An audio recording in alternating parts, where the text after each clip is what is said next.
So, you don't like Aquaman, huh? Well, let me tell you, he's a lot cooler than we give him credit for, and it's episodes like this that really make him stand out, and I'm going to tell you why. Hello friends, welcome back to the show. So glad to see you all once again, and if you're new here, thank you for stopping by. This is the show where we go back and look at shows and movies that we grew up on in the 80s and 90s. And right now we're working through a series to kind of cap off the DCAU universe. Oh, U is in there.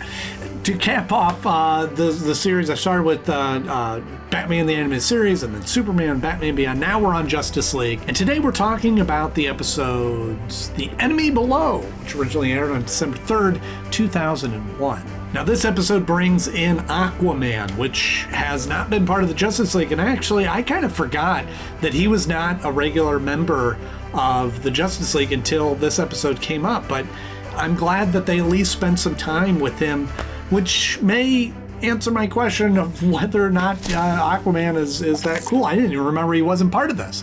But we're going to be talking all about this episode. But first, we're going to do a quick 90-second rundown of the episode to recap for anybody that may have missed elements of it or need to get caught up before we jump in. So let's go do that.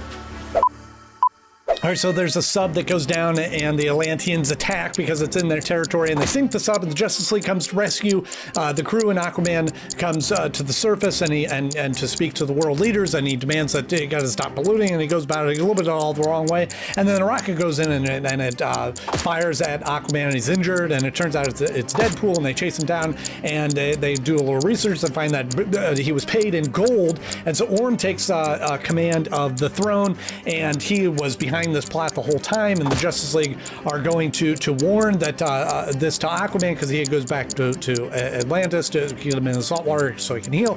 And when they go back there, then they're ambushed and they're taken prisoner, and they're chained up against the wall, and I don't know why they can escape. I don't know.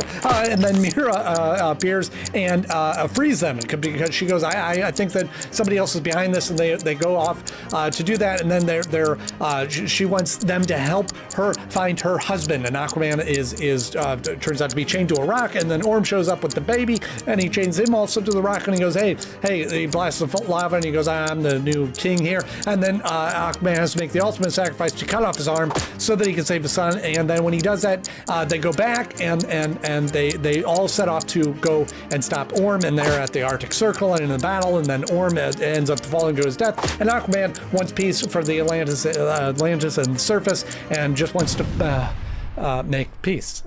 Oops. I think I got it. It's real close. Tie. Call it a tie. Not good enough. Yes, Aquaman is the butt of a lot of jokes, and I think a lot of that spawned from Super Friends, and maybe it was kind of the just how ridiculous his powers are to talk with animals and that sort of thing, or sea creatures, I guess. And so he never really gets the respect he deserves. I should say, I never really cared one way or another. I do remember very distinctly, I enjoyed drawing Aquaman. I don't remember disliking Aquaman, but I do enjoy some of the jokes about him. But I think he is a great hero. Let it sink. And we get to see a little bit of that in this episode, which maybe is why he was not a regular part of the cast of characters or part of the Justice League, because maybe they were trying to kind of just totally sidestep that and not get into the argument of, is Aquaman cool or is he not, or is he formidable? They just thought, let's just step away from him, but let's acknowledge that he's in this universe and show this. Stand before them like a king. Right up front, we go to underwater, and I think that's the element that makes Aquaman so unique, is he's underwater. He breathes underwater, he talks to fish, whatever. But that to me is just kind of all of a sudden just sets us off in a whole different direction. And we have Atlantis, and there's so many cool stories that we could do with Aquaman, and I feel like, because of the Super Friends, we kind of just laugh at him, but I think that there's some really neat stuff that we could do with him. And even the animation in this bit with being underwater is cool. It's just very subtle, little blurry spots in that. We see a very cool rainstorm, just a lot of neat elements. I offered them a chance for peace, and this is their answer. Now, having said all that, I think it's interesting that they introduced him so early, and maybe they were just kind of testing the grounds. Maybe they were just trying to see, like, will kids like this, or will they just make fun of Aquaman? And again, he has its own challenges of being a part of the Super Friends, of being a part of the Justice League, just like Superman, that it's like, well, now we just need plots that involve the ocean or the water or elements that will cause us to need Aquaman or need fish or sea creatures and that. But in this one, it's really a story focused in Atlantis and kind of the internal struggles that they're going on with Orm wanting to take over the throne and Aquaman trying to bridge the gap between the surface world and the Atlanteans. And it just really kind of depicts, a neat internal struggle. What treason is this? Like we did with Blackest Night, where we, in the previous episode, if you haven't seen that, you can click up here. We have this story very focused on the characters. Now it's not just a general story and going, oh, let's throw, this rocket's heading for Earth. Let's throw the Justice League into it. But it's now we're focusing on specific stories that connect with specific characters, specific arcs in them. And even this one, where we have Aquaman is not really part of the Justice League, and yet we're giving him his own 2-part episode, which I think is kind of interesting that they do that. Don't expect them to welcome us with open arms. One scene in particular that sort of bothered me in this is, so the Justice League is going down there to try to make peace and help Aquaman get the throne back from Orm and try to stop him and all that sort of thing. And the Justice League gets ambushed and they get captured and they're locked to this wall. They don't explain why Superman or Wonder Woman, for that matter, can't just break free. And I don't know if it has something to do with those headpieces that they're wearing that kind of limit their superpowers or something like that. Some kind of synaptic discharge. They don't explain that well. And I can make some leaps and jumps and go, oh, wow. But I'm like, maybe they just didn't want to spend too much time. I was like, oh, they're chained against the wall. Okay, they're captured. Just take us on our word. Again, that's the challenge of having Superman. Well, we've got to limit his power somehow. And I assume that's what the headband's doing, but they really don't fully explain that. It didn't set well with me. I'll hear no more. But on the contrast, a scene that really stuck out to me is this whole thing with Aquaman's child. And, Aquaman is captured, put on this side of the cliff. Orm shows up with the baby and also pins him to the side, or her, him or her, pins the baby to the side of the cliff, and then, releases the lava flow and all that. That is a really scary scene and very heavy, perhaps because I'm a new dad and those sit differently with me, but that's a heavy scene. You have Aquaman, the father of this baby that's trying to save himself, but also trying to save the child is pretty intense, especially for a show like this. But that's always been the trend of the DCAU is that they pull no punches. They don't play to the kids. They bring the audience along with them. Well, I'm off to avenge your deaths. I really think that's a great moment for the character and for the show to set up a scene like this. And it's a big element of Aquaman that as a story of how he loses his hand. A couple of things on that. That to me in the comics was something that they did to, and again, I wasn't reading the comics regularly, but kind of following the stories of what was going on. And he loses his hand and gets it replaced with a harpoon.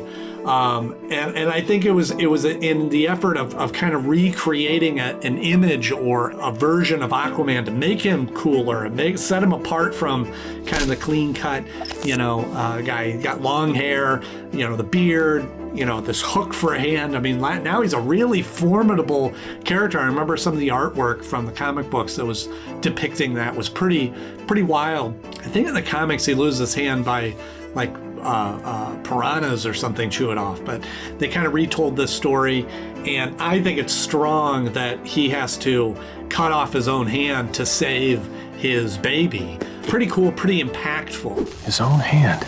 Can't believe it. And I saw, an article talking about Bruce Timm made this deliberate change to go that it made a lot more sense if he can talk to fish, why would piranhas, chew off his hand and all that.